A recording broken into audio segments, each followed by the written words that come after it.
In the headlines, fresh attack claims 38 in Nasarawa communities. Fire guts shops at Ibadan's Agbeni market. Socio-economic rights and accountability project urges World Bank to suspend disbursement of $800 million loan to federal government. And on the foreign scene, high turnout as Turkey votes in high-stakes election. Hello and welcome to the news update on Trust TV. I am Ayuba Ilya. Thanks for joining.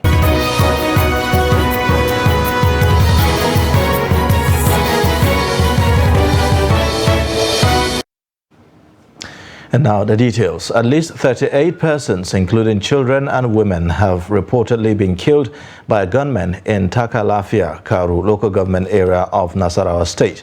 Reports say that the incident occurred following disagreement between farmers and herders after growing groundnut and maize plantations were destroyed by animals.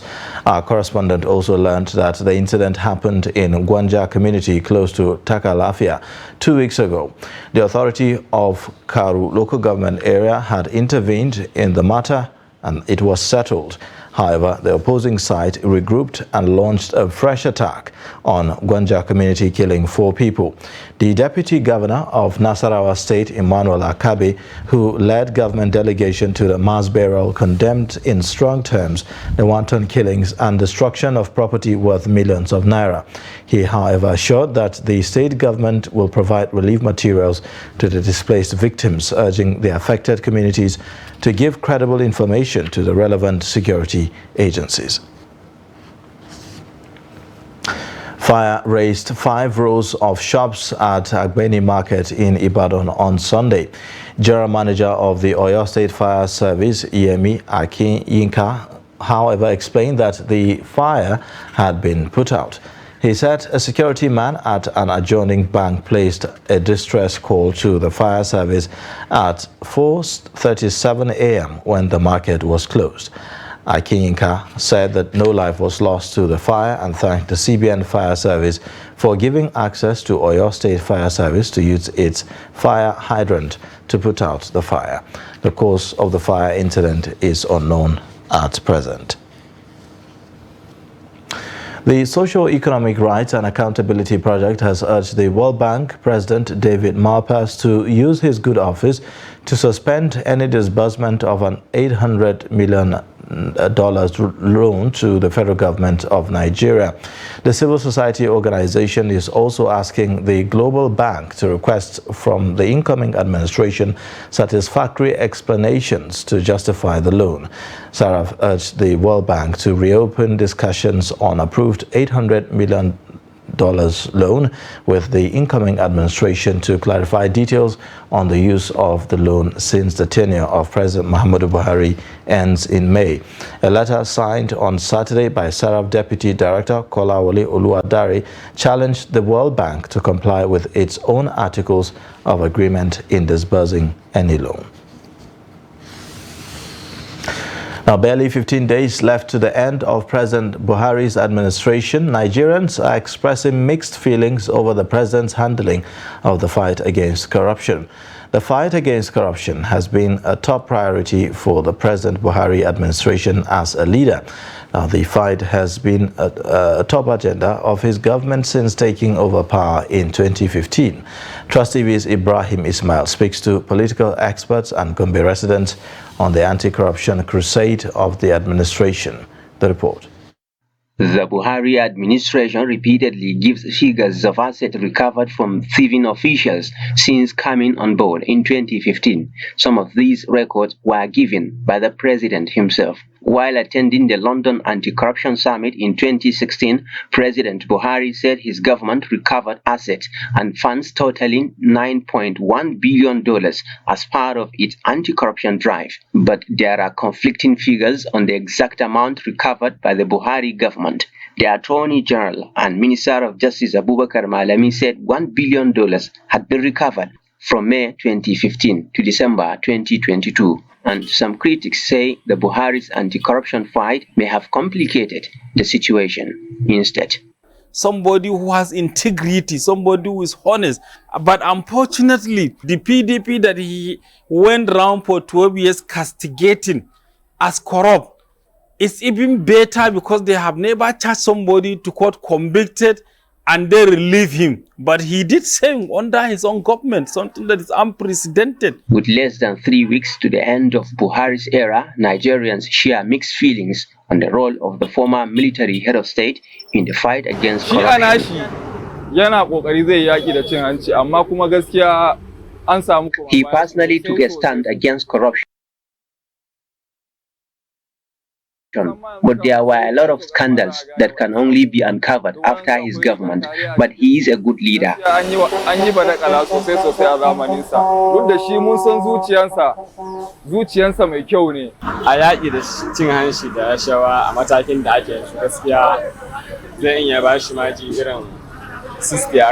I will give Buhari 60% in the fight against corruption, despite the current scandals. He has tried. So,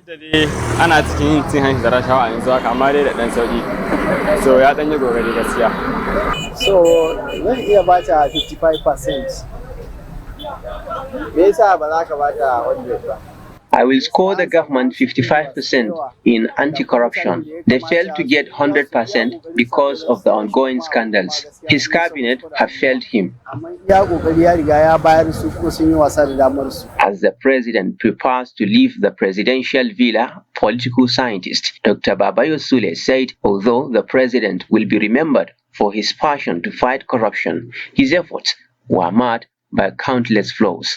It's either the Buharis are so much professed fight against corruption is just a deception to get power, or he is honest but he is being overpowered, or he critically misunderstood the terrain of the nation. So therefore he approached the country in a wrong way, and at the end of the day he got consumed. In the last 8 years, there are a lot of corruption allegations against officials of the Buhari's government, which remain in the minds of Nigerians. The most recent are allegations of corruption totaling 109 billion naira against the suspended Accountant General of the Federation, Ahmed Idris, and the 22 billion naira allegations involving the former Minister of Power, Salim Amma. Ibrahim Ismail, Trust TV News, Gombe. Now, small and medium enterprises development is significant in poverty reduction and provision of employment to the teeming unemployed youth in the society. Successive administrations in Katsina State have said that they injected billions of naira in skills acquisition programs. Abdullahi Hamudi takes a look at auto mechanic business and whether the sector has benefited from the government support in recent years.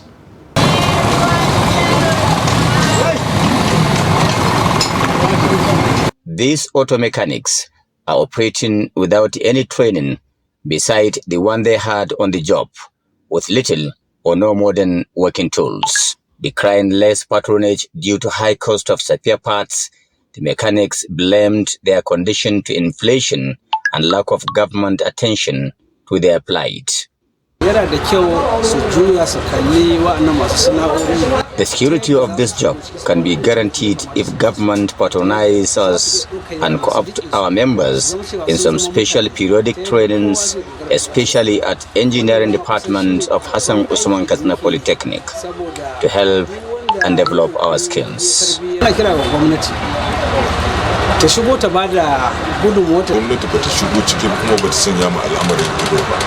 The last 8 years have been a mirage, but we are hopeful that nothing lasts forever. And here we are, with only a few days to the end of this administration. It is our hope that things will be better.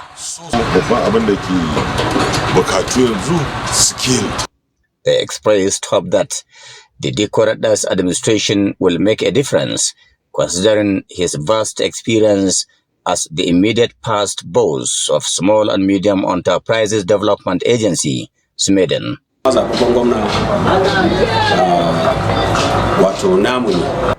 We have a firm belief that the incoming administration of Dikko will be fair and just to small and medium enterprises. It is our hope that artisans like us will be considered and supported because of the important role the sector plays in the employment of labor.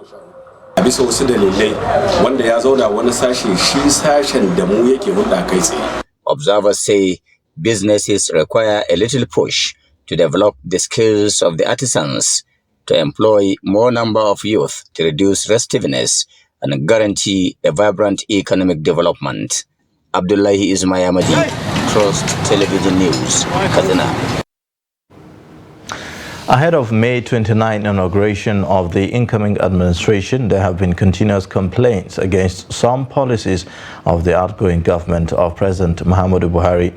For instance, in Benue State, stakeholders in the farming business said that both the federal and state governments lived below expectations in the last 8 years. Jimmy Azandi reports. Benue is nicknamed the food basket of the nation because of the varieties of crops produced in the state in appreciable quality and quantity. With advancement in technology and improved crop varieties, the farmers said the government has not done enough to help farmers. You know, what this country has done is, should I say, a lot. Benue has been ignored despite the potentials. The potentials we have in Benue, apart from available water, is not going to be expensive. We have good soil that can good water retaining capacity, soil with good water retaining capacity that will support good agronomic practices and good impactful practices. No, any of our representative here has asked anybody there, give me intervention for my farmers in Benue. Nobody. Liza, over years, we have been getting it through vendors. They'll come and sell to us and we'll buy. And for the past 2 years, Benue State government has never procured a half bag. I'm not talking of a complete one in Benue here for farmers. So we have been sourcing for our own vendors outside. Some of the stakeholders said it is quite unfortunate that the leaders have prioritized other businesses instead of farming, which is the best for a struggling economy like Nigeria. As it is, we have a lot of challenge. By now, we weren't supposed to be here. Had they been, we are fully mechanized. And if you have all the machines on ground, we shouldn't have been here by now. This is my personal effort. No support from government, no support from anywhere, apart from friends and all of that. That if I cry to one of my friends that this is my challenge, they come in and help. For government, I have never benefited any support from government anywhere.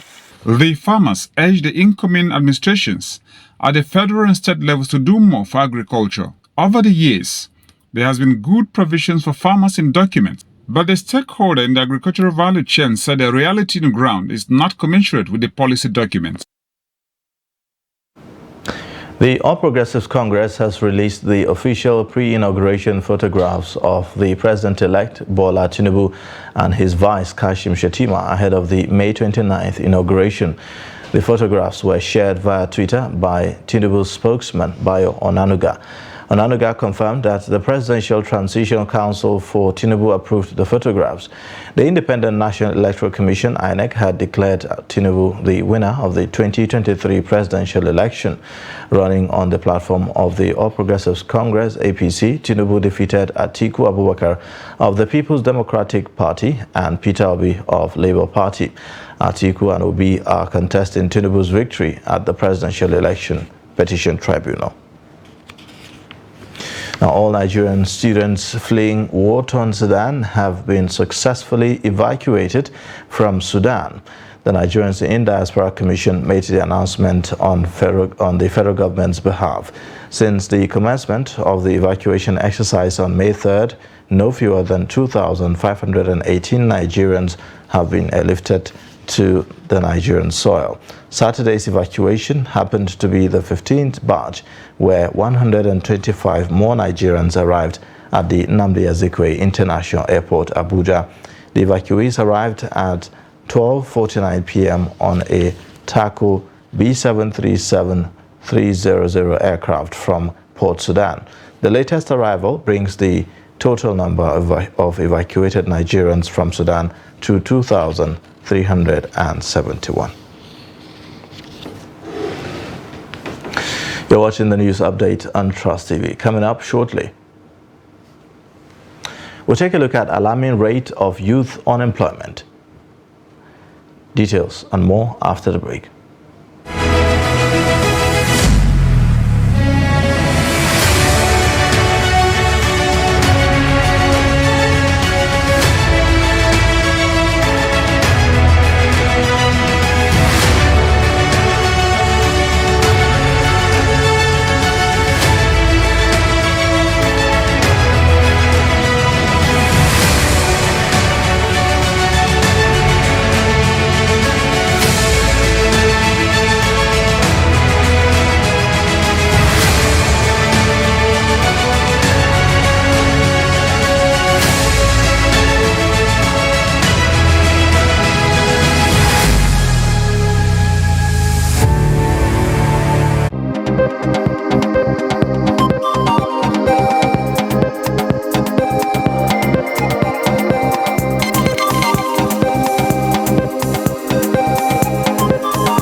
Welcome back from that break. This is the news update on Trust TV. Let's take a look at the top stories again.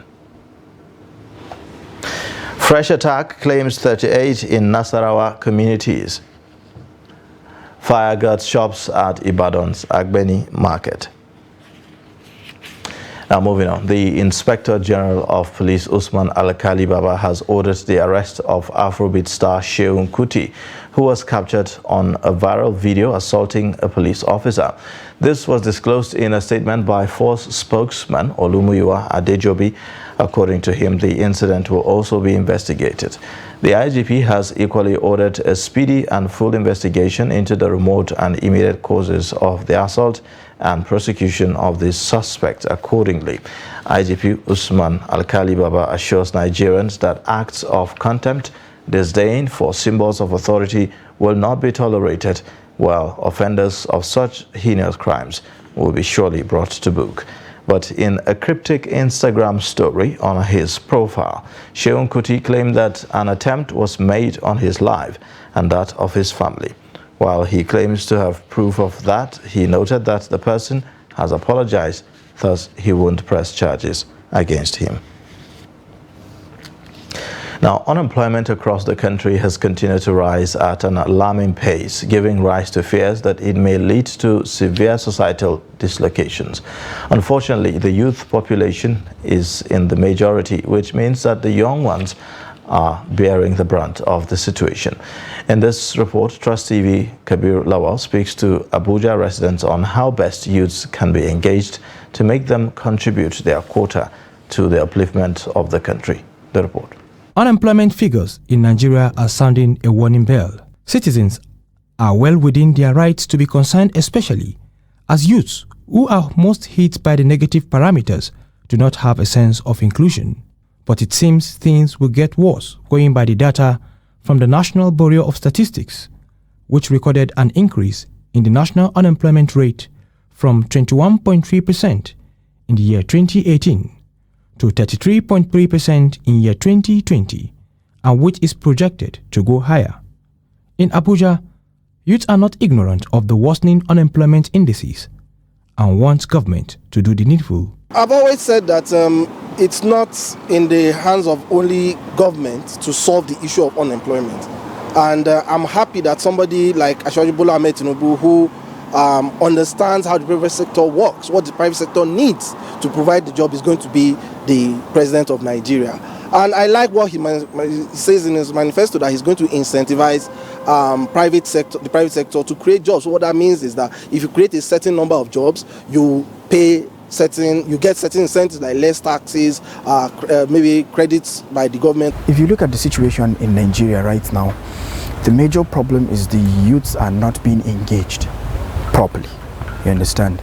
The government is trying, I know, and some companies are also trying, but we need more companies because of the number of youths that we have in the country. Well-meaningful Nigerians are also calling on the government to engage youth, both male and female, in order to make them more productive. Bring out the talent in our youths, especially the young women. You know, when I'm saying like youths, what I mean by youths is both the male and the female.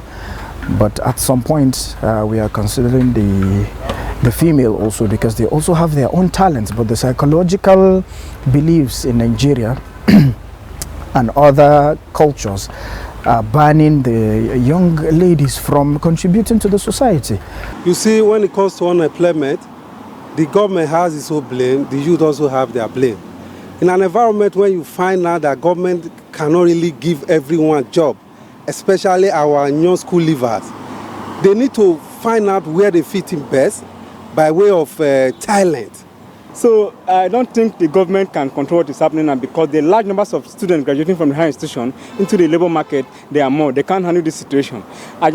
My advice to the government is for them to give out grants for young graduating students to go into various businesses. Reports by experts have shown that in year 2024, the unemployment rate will grow to 43%, while inflation will accelerate to 20.3% in year 2023 and 20.0% in year 2024. Kabir Lawal, Trust TV News, Abuja. Now, on the foreign scene, vote counting is on the way in Turkey's elections as President Recep Tayyip Erdogan faces the biggest political challenge of his two-decade rule. His main rival is opposition leader Kemal, and more than 64 million people are eligible to vote to elect a president and parliament for a 5-year term. The polls opened at 5 o'clock and will close at 2 p.m. GMT. Media organizations are barred from reporting partial results until the embargo is lifted at 9 p.m. If no candidate secures more than half the votes in the first round of voting, a May 28 runoff will be held. Key election issues are the economy, earthquake relief, operations, brain drain, refugees, and value identity. In a similar vein, Ghana's largest opposition party has chosen the country's former president John Dramani Mahama as its flag bearer for the 2024 presidential election. Delegates of the National Democratic Congress voted in primaries over the weekend to choose a candidate for both the presidential and parliamentary polls. Mahama was declared the overwhelming winner after polling 98.9% of the votes, while his challenger, former Kumasi Mayor Kojo Bonsu, scored 1.1%. The former president was tipped by most political analysts to be to win the primary based on his experience and influence in the opposition party. This confidence in Mahama was echoed by many of the more than 355,000 NDC party delegates who converged at 401 voting centers across the country over the weekend for the ballot. Now, still in sports news now, Lionel Messi was booed by some Paris Saint-Germain fans in his first match since being suspended for his unauthorized trip to Saudi Arabia as the Ligue 1 leaders beat Ajaccio 5-0. Both sides ended the game with 10 men after Thomas Mangani aimed a punch at Achraf Hakimi, who retaliated. Fabian Ruiz and Hakimi struck in the first half for PSG. Mbappe scored twice at the start of the second half before Mohamed Yusuf's own goal as Ajaccio were relegated. Ajaccio's best chance came in the 67th minute when Michael Barreto's right-footed shot from outside the box just sailed over the bar. Messi played the full 90 minutes, returning to action for PSG for the first time since he was suspended by the club for 2 weeks after traveling to Saudi Arabia without their permission. Now, Christophe Galtier's PSG are just 4 points away from a record 11th French title. They are 6 points clear of second-placed Lens with 3 more fixtures remaining. Now, on a sad note, the Nollywood community has once again been thrown into mourning following the death of Murphy Afolabi. Afolabi died less than 24 hours after news broke out on the death of Saint Obi, another Nollywood star. The death of the thespian, who was popular in the Yoruba movies sector, was announced on the verified Instagram page of another movie star, Odunlade Adekola. The famous Nigerian actor was born in Osun State. He hailed from Oshogbo town. The actor, who clocked 49 last week, attended Ire Polytechnic, Osun, where he studied movie production, mass communications and theatre arts. He featured in over 60 movies. And that's it for the news update on Trust TV. You can watch more via all our social media platforms and also on our YouTube live stream. I am Ayuba Ilya. Thanks for watching. Bye for now.